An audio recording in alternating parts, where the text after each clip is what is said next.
यतेन्द्रियमनोबुद्धिः मुनिर्मोक्षपरायणः विगतेच्छाभयक्रोधो यः सदा मुक्त एव सः।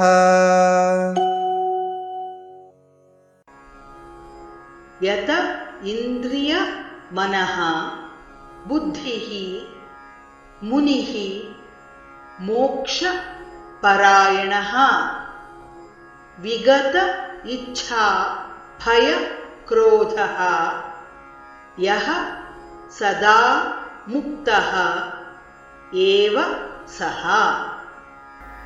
यतेन्द्रियमनोबुद्धिः यतेन्द्रियमनोबुद्धिः मुनिर्मोक्षपरायणः मुनिर्मोक्षपरायणः विगतेच्छाभयक्रोधो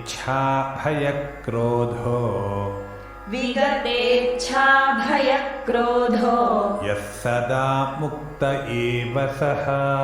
यः सदा मुक्त एव सः।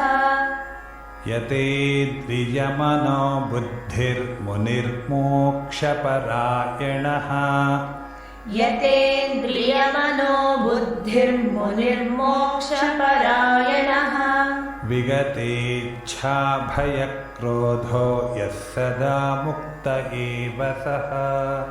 विगतेच्छाभयक्रोधो यः सदा मुक्त एव सः। यतेन्द्रियमनोबुद्धिर्मुनिर्मोक्षपरायणः विगतेच्छाभयक्रोधो यः सदा मुक्त एव सः। यतेन्द्रियमनोबुद्धिर्मुनिर्मोक्षपरायणः विगतेच्छाभयक्रोधो यः सदा